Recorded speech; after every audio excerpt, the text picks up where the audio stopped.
timeless financial principles like generational wealth and legacy, financial knowledge, credit confidence, entrepreneurship, self-reliance, and more. Afroeconomics gives you the guidance and tools you can use to develop and sustain wealth.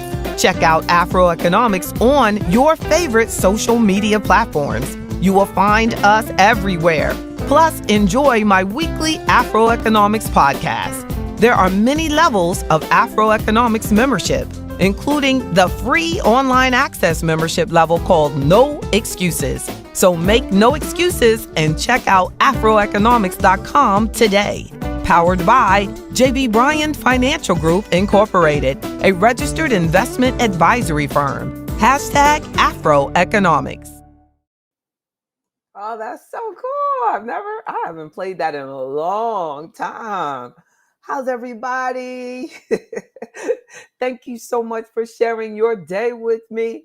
I was looking for our background and then I found that video. I was like, why does this service keep like putting my background somewhere else? So now I have to take care of that.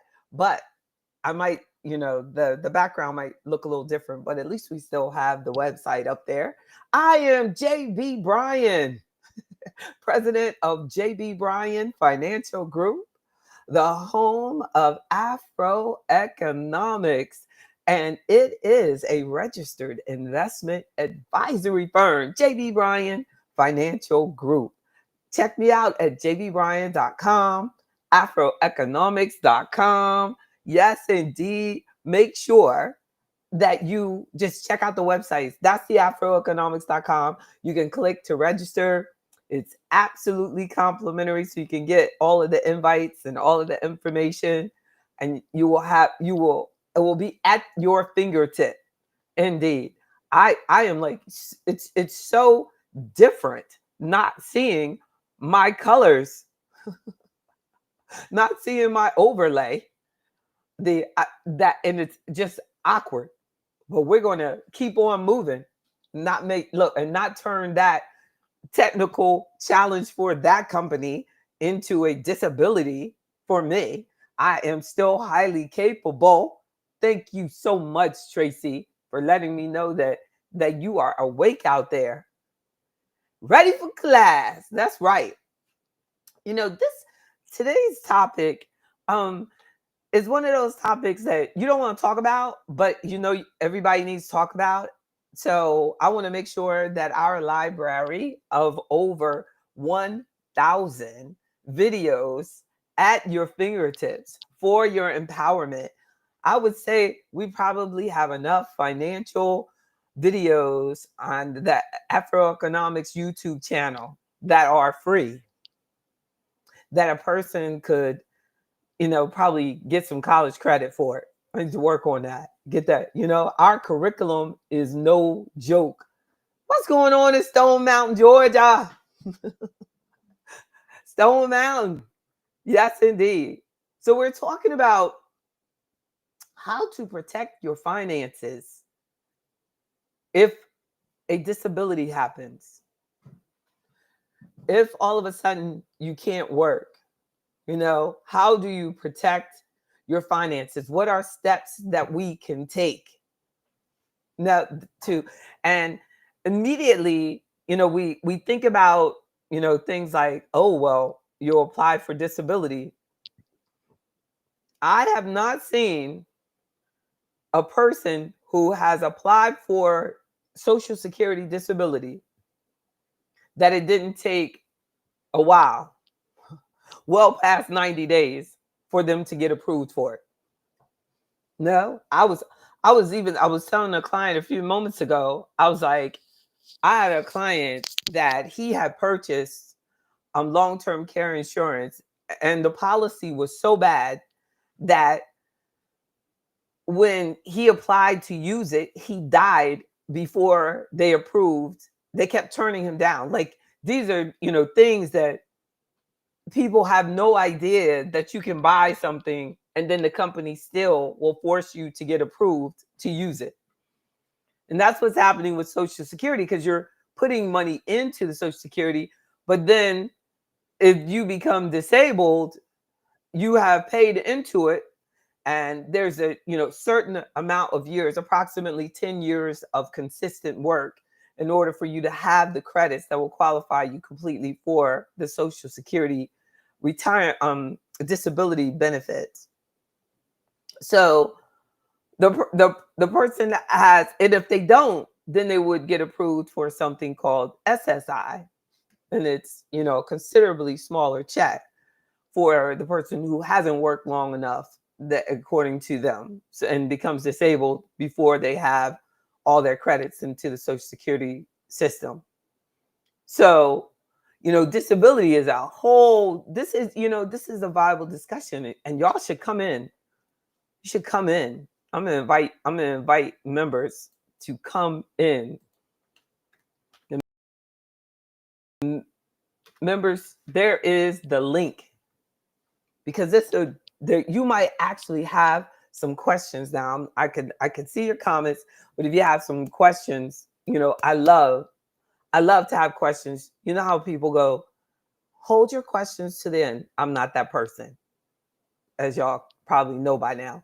I like to have the questions as I'm going through it, and because that way it allows me to not have to go back and reference it later. So if you have the question, you put it up there, and as soon as I can answer it, I will answer it. It will not bother me to ask the question, but I would love it for you to come into the studio and ask the question live. Indeed. So I want to go back to some key points that I want to make sure that we get out of this discussion. My notes. So on protecting your finances from a disability, you could, one, purchase disability insurance. You can purchase short-term or long-term disability. Sometimes employers offer it. Sometimes you just get your own policy, call someone like me that's licensed in it, and get some quotes. They provide, the disability insurance provides income replacement when you're unable to work due to a disability. But the tricky thing on these is that you have to understand what you're buying. You have to understand what your policy's definition of disability is. So, like, sometimes people will say, oh, I have disability, I have it, and it's like, and it's only $25 a month, and I got disability coverage, and they're all excited. You might have some variation of, like, one of them companies that run all those commercials and everything. If they run a whole bunch of commercials, that should be your first warning sign. They're making a whole lot of money off you. So you have to know what is their definition of disability. I will argue that probably more than half of the people that have disability coverage that they think they have, they bought it from some company that's coming in and selling them some crap. I would say that at least half of it is just crap. They have no idea. They think what they think they have and what they have are two different things. So what I do with my clients and members is review the policies as much as I can. When we think about it, oh, you have that? Okay, well, let me look at it. What happens a lot is they don't want me to see it. They don't want me to see it because you find comfort in knowing that you have something, and it really doesn't matter that it's not what you think that you're buying. So when you bring it to me, I'm going to break it down. I'm going to break it down. So it's like, I'm going to hear, I'm going to listen to what you think you have. And I want to make sure that that is what you have. And 99% of the time, what they think they have is not what they actually have. Scary thought, right? But it happens. I've been doing this a long, long time. Even at work, see, people will say, oh, it's covered at work. My stuff is covered at work, blah, blah, blah. And they think that they have where it would, cover them forever. And then they find out that it has a 6-month wait, maybe. And then after the 6 months, then you have to be, like not be able to do anything. The definition of disability is so broad that as long as you're still can blink your eyes, they think that you're capable of doing something, so you don't qualify for your coverage. So we have to know completely what is their definition. If it's 2 things of daily living, or 3 things of daily living, or 4 things. So if you get with daily living, meaning a lot of times they'll say you can't do at least 2 things that are required for daily living. Like you can't walk to the bathroom, you can't cook for yourself, you can't give yourself a bath, you can't, so if they say it must be 3 things, so then it gets harder and harder to qualify. If it's your disability is defined by you are unable to do anything, then that means you got to be really, really, really, really bad off to get a dime from this coverage. And through work, we have to look at things like, are you paying it for it, or is your employer paying for it? If your employer is paying for it, then the taxation on it is going to be different than when you're paying for it yourself. So these are the type of things that I'm going to look at to for coverage, or when you say that, oh yeah, I have that covered. If you say, oh yeah, I have that covered, then okay, you have it covered. But if you're not quite sure the answers to those things that I was just talking about, then you don't have it covered. And get yourself into Afroeconomics. A second point is having an emergency fund. So if you have, disability coverage, but it's not going to cover you for 6 months or for 3 months, or you don't have any coverage that you purchased or no coverage to work, but you're going to wait on the government, then your emergency fund needs to be pretty darn big, because it could take years to get the approval from the government. According to the research on the government, it says the Social Security disability, which is the government insurance disability program, paid out over $150 billion in benefits in 2023. The system is expected to exhaust its reserves at the end of 2035 if changes are not made. So that makes it even more important that we have this discussion and that you prepare yourself not to depend completely on the government system as a way of protecting your finances. Do you know that a job change is not the reason? Like, people losing their job is not the number one reason that people lose their home or they become homeless, things like that. Losing their job, that's not the number one reason. The biggest reason for people losing their homes, foreclosing, is a disability. Contrary to popular belief, we feel like, oh, this happens because, people are out of work. But if you're out of work and all you have to do is find another job, why should you use your home? Especially if you have this second tip, your emergency fund intact. Typically, you can find another job within 90 days. Correct? Correct. Right? So my third, let's look at the, you know, my third suggestion would be like what we're gonna do after, and I should go from the top. So the disability insurance. The second thought is making sure we have the emergency fund. A third thought is to make sure that we review all of the existing insurance coverages that you have, update everything. Make sure that you have the beneficiaries the way you want them to be on the life insurance.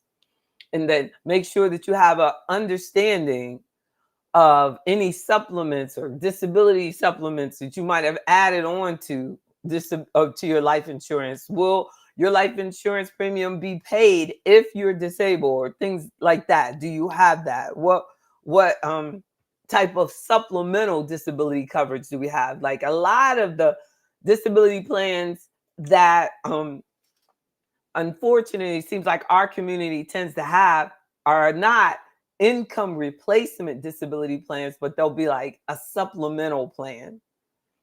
No, it will say if you get, even some of them that are popular now is specific to what problem. Like it'll be like this only pays you such and such amount of money if you get cancer.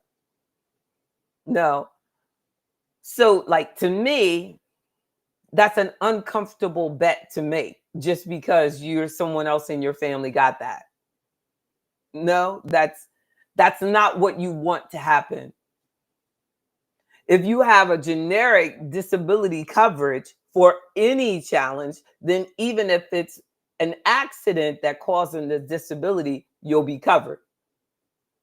You get it specific to a one unique cause, like you that premium can be lower because that could be it. Like they could even say like that, okay, just you get the cancer, but it has to be like a particular stage of the cancer for them to pay out and things like that. So you have to really understand when you do these specific and supplemental plans and things like that, look at the fine print, or let's look at it together. Review everything. A fourth point would be to have a budget so that if you were to unexpectedly become disabled, you know how much it takes for you to maintain your lifestyle. And you will also understand if you have a budget or a clear look at your expenses, Mr. Jefferson, then you'll know what things you can take out. Like if something happens and the person can't drive anymore, why are they still paying a car payment? There's a lot of people, they're paying a car payment because the person that drives them around doesn't have a car. So they have to have the car for the person that's driving them around. But if that person that's driving you around is also using your car for their needs, then they need to be helping you with that payment or get rid of that car. You'd be better off with Uber, medical transport. There's other ways that might even be covered by your insurance, by your health insurance. So know your budget, know your expenses. And then, I also pointed out in my notes, to make sure that you have a understanding of the Social Security disability, how it is, how it works. Make sure you go to ssa.gov. None of us are preparing for a disability, but ssa.gov is a good place for you to have your account all set up. So it will show you if you are disabled, this is what you qualify for. That's what the payment would be. This is what your minor children would get, things like that. It's good to sign up for ssa.gov, have that set up for Social Security, or for an unfortunate disability need and an application. Go in there, check it out. Think about long-term care needs. If you were to become disabled and you needed long-term care. Long-term care insurance can become very expensive, right? So it means like that making sure that we're investing in our health, taking preventive measures is a key tip here. What exactly can we do? How much can we do in order to make sure that we stay as healthy as we can for as long as we can? Preventive measures to avoid the disability. I was walking out of the gym today, and there's a man that cleans up the office connected to the gym. And he was standing out there smoking. And he's such a nice, gentleman. Seems to be an older man. You never know. Because cigarettes age you. We might be the same age, but he looked like he was way older. Like, but I'm walking out the gym trying to save my life. Here he is, like one of the nicest people I've ever met. And I'm wondering, like, does he understand what he's doing to himself?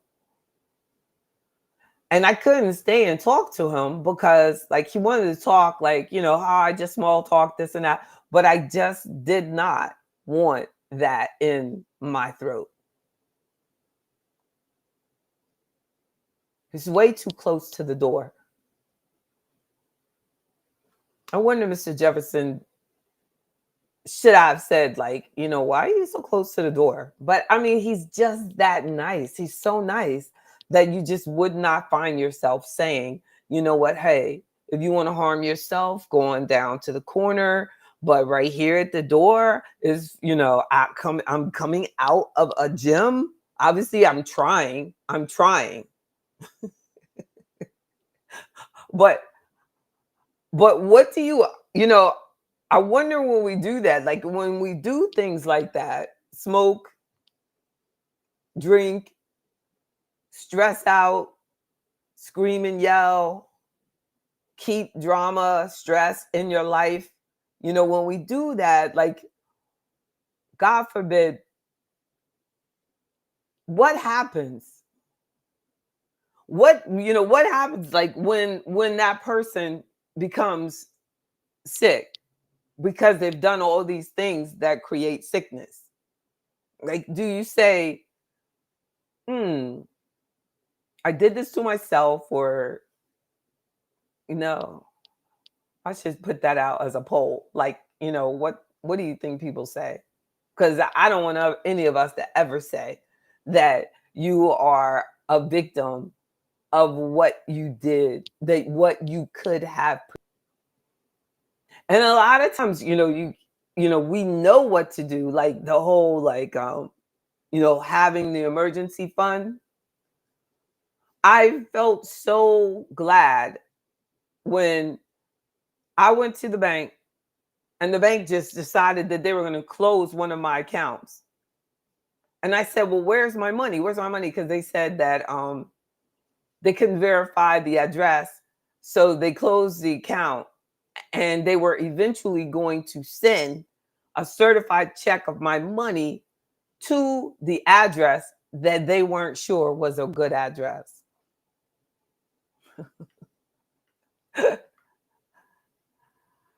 I was telling everyone in a members meeting when the day after that it happened, that a pain like went all the way down. It was like an electric shock came down, because I was like, I think I'm going to wring her arrogant ass neck right now.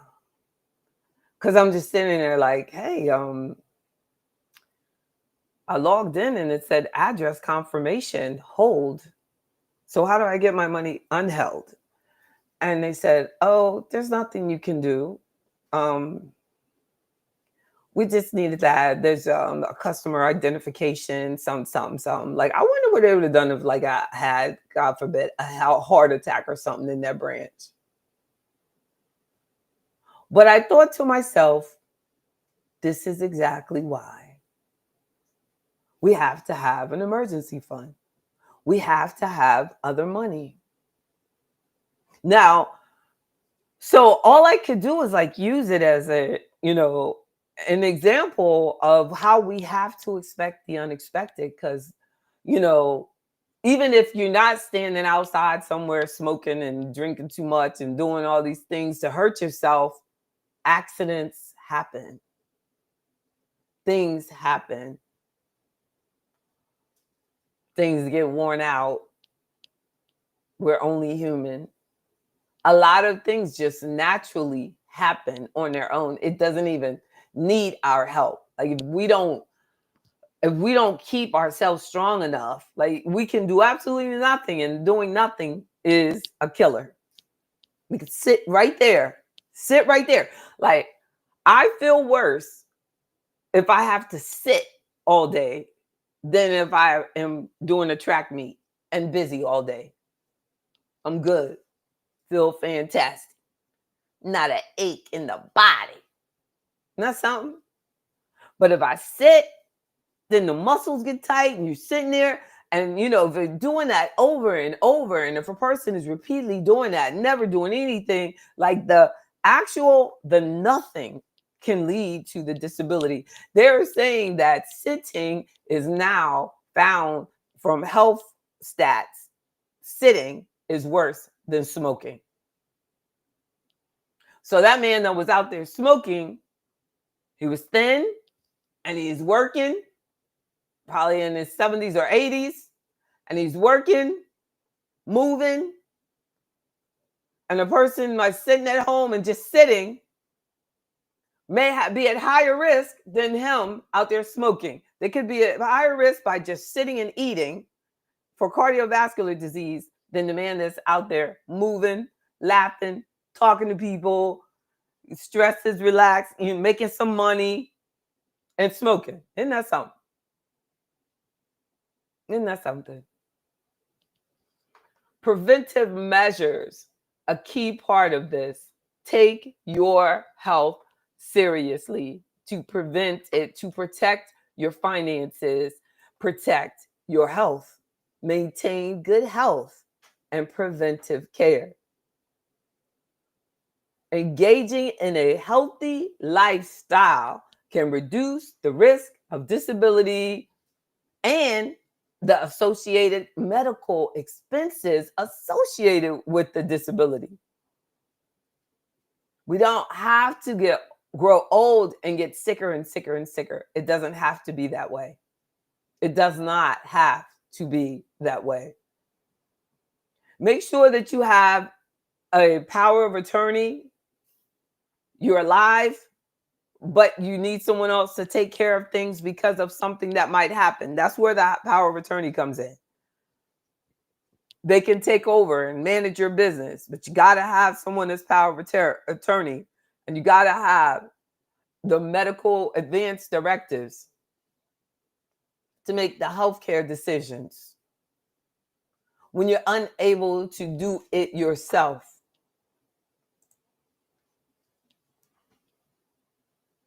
Amazing. Y'all are quiet today. Y'all are amazingly quiet.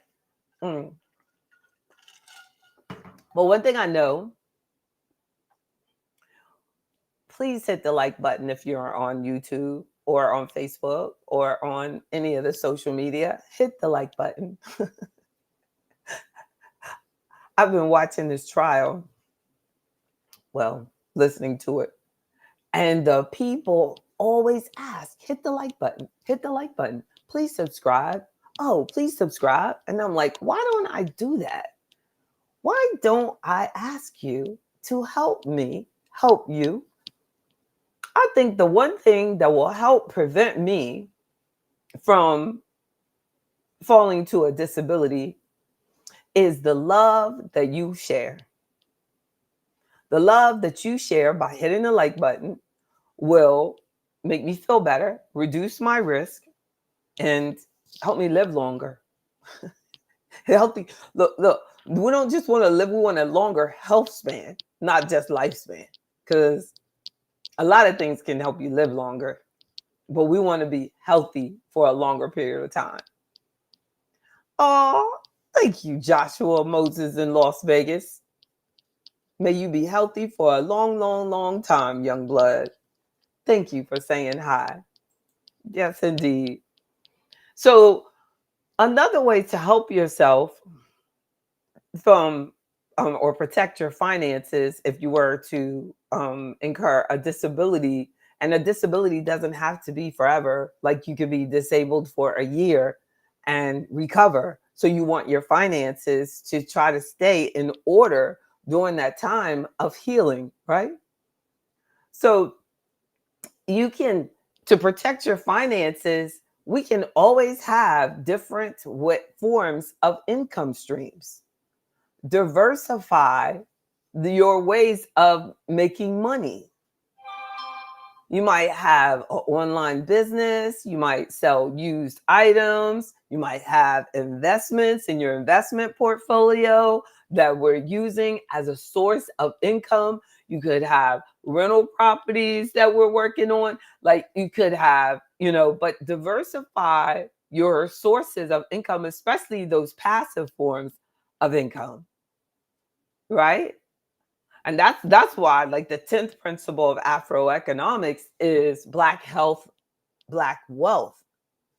The 10th principle is about this very protecting your health so that you're not spending all of your income on uncovered medical expenses. Years ago, the last time I saw the survey, approximately $250,000 are spent during retirement on uncovered medical expenses. We can get that number down. We can get that number down. Yeah. Let it be on massage therapists or something. No, let it be on fun stuff, not on covering the cost of going in or the cost of getting that test. And you had to pay $1,000 out of pocket. I had a client one time, he had to pay $2,000 for this drug that they wanted him to take. And then he passed away anyway. But he was like blown away that he had to pay $2,000 and he had great coverage. Well, I guess sometimes because he had the money, it might have been covered if he was poor. The burden is much more on a person who's not poor. A person who's not poor, it's like, that's why you have to be very intentional about while we're working, that we take care of ourselves. Because if not, you'll have to spend so much of your money that you were working for on your health. That man worked hard his entire life. So you worked so hard, so you don't qualify for any of this free stuff. So you got to pay out of pocket. So we have to make sure that we're as healthy as possible. Be intentional about our movement. Be intentional about our choices. No? Be intentional about avoiding that added sugar. And I would say, like, as an additional suggestion and final, possibly, how I want to keep going whenever I want to, is to, make sure that you work with your financial advisor. Share this, these thoughts, share these points with your financial advisor. Join Afroeconomics so that I can be your financial advisor. If you are a member and you're watching this, it's time for us in our next meeting to make sure that we go over, this portion. Are you prepared for the unexpected? If you were to become disabled, how would you do? Do you know your budget? Do you have your own personal protection? Or would you be working or depending more on your employer? If you're in a high risk environment, do they have good workers' comp? Do they have it? The what I always wonder about, like when they talk about undocumented people, I always wonder, like, are these employers covering these people because they're not citizens of the United States? The employers could easily get over on them and not provide them with workers' comp coverage because that is a requirement for citizens. But are they actually covering the undocumented worker because they get injured also? Just a thought that I think about. But a lot of times, we think, oh, well, they're undocumented and, let them work here and let them work here. They're risking their lives, a lot of them, and they're worthy of proper protection. And if the employer is not going to give them proper protection, they should not be putting that human being, I don't care if they're not a citizen, you should not be putting that human being under that type of risk just to save yourself money. It's just not right. It's just not right. And we don't talk about that. They don't talk about that extent of it, that, hey, you're not properly protected. And we have to figure out, how we're going to get that right. And if those employers had to do what they'd have to do to hire the Black man, then to do that same construction work, then they wouldn't, they wouldn't do that. We wouldn't have all these people coming in from other countries. They're basically exploiting the people from other countries because they don't want to have to take care of them properly, and they don't want to have to take care of the Black man construction worker who is a citizen who they have to cover, or they'll be put in jail. The employer has to provide workers' comp. But it only covers you if you incur a disabling event at the job. So workers' comp is not a good generic disability coverage. It is coverage for if you trip at work, if you fall down at work, if you're installing an elevator and the elevator falls on you, God forbid. Like, I had that happen to uncle at the shipyard, in the I didn't get to ask my father, like, how they handled that back then. That was a long time ago. They might not have even had workers' compensation for US citizens or Black people back then. Scary to think about. But we need to get in tune with what coverage that we have. Where are you? What risk are you exposed to? What if you have existing policies? Let's get together and talk about them. If you have an advisor, talk with them about it. If you want to get a second opinion, sign up for Afroeconomics. It's well worth it. You could be spending thousands on something that is not providing the coverage that you think you're getting. And every penny counts. Even though they're going to stop making pennies, they still count today. Yes, indeed. I appreciate y'all. I hope that some of these key points really hit home for you. Protecting your finances from a disability, and one is you can always purchase. We can always review disability policies and options that are out there. Have an emergency fund. Update everything that you have. Every insurance policy that you have, make sure it's updated. If you have it, make sure you have it. Check with your employer. Do you have disability coverage? Do you have life insurance? Check on all your coverages. If you don't feel properly insured, contact me. I am a licensed life, health, disability, and property and casualty. So it's your resident registered investment advisory firm. I can help you review your insurances as well. Create and make sure you have a budget. Make sure you can look in on, oh, this is extra right here. So the bare minimum of what I have to have in order to live is this. All that other stuff, oh, those are extra, extra, extra, extra, but at least you can still do that. But just know if something were to happen, you need to have at least this type of coverage or this amount saved. If you want to have 3 months of emergency fund, then you need to know what your bare bones expenses are. Sign up for SSA.gov. Get the details on if you were to become disabled today, what would Social Security provide to you as a check if you qualify? Review and plan for the unexpected, long-term care. Look at the options in that area. Check out your medical coverage. Another point would be establish your, make sure you have the medical directives and power of attorney in place. So you had a disability and you couldn't take care of your personal needs for a minute, this person could step up easily.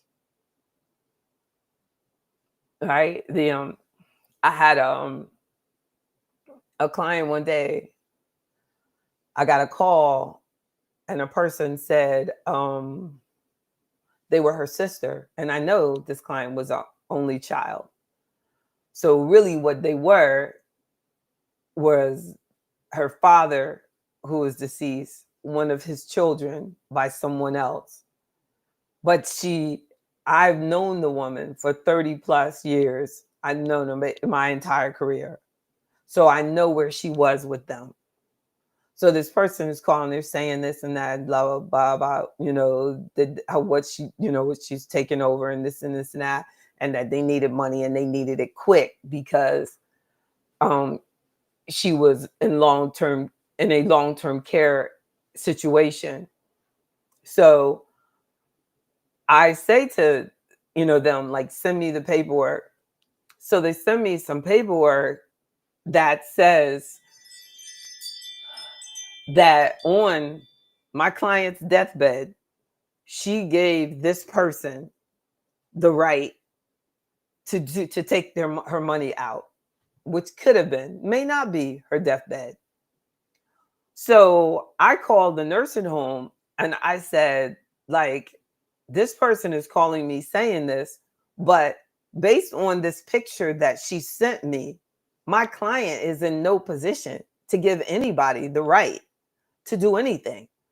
Now, if my client had already done a power of attorney a month, a day, even a day before, then that would have been fine. But you're saying that she gave you power of attorney and she can't talk. So the lady at the nursing home said, what? They did what? And I said, they're telling me and send me a video that my client is giving them the right. And the person who notarized the stuff worked at a law firm. So then the sister commenced to texting and fussing at me. And I could have gotten in a lot of trouble. I don't know who, but she was being mean to me because I was looking out for my client's best interests. But that's where it really pays, because I was like, God forbid, like, say I just was like, whatever, I just accept it and I let her just start taking my client's money. And then the client lives, she recovers, she's fine. She don't even know this girl, don't like her, they don't talk. She just is the next of kin by default because everybody else died. But she did not appoint her, but I played along and did that. That would have been horrible. But she was so mad that I was making her go through the court system. But that's my thing is, you need to go to the court. You become the guardian because this paperwork was not done before the disability. So you got to go through the courts and you prove to the courts that you're the right one. And then when you go through the courts and do it right, they make sure that every dime is spent on my client. You get guardianship, you got to report to the court what you did with that money. If I had fallen for their crappy paperwork and that person could go, I mean, literally, if I had done it, that person that from that law firm that signed that paperwork, should go to jail. You in this room, you see this lady is totally incapacitated. The lady in the nursing home was like, no, they did not. I said, they sent me a video with my client slubbering and can't speak. Not, and thinking that I'm going to, like, this makes the paperwork valid. They weren't even on the beneficiary of our assets. Like, this person's not even on there. So they can literally, if I had fallen for that trickery, spend all the client's money and the beneficiary actually get nothing. She was like, yeah, because we got to take care of things, the house payment and this and that. I said, but if she's not living in the house, then literally, do we have to worry? I don't know. Let the judge worry about it. I just step back. But you could, you know what I mean? You got to trust God in that type of situation. And God was like, it's just not right. Because if they said, like, she's not going to live, like, why would you be taking her life savings and paying for a house that she'll never live in again?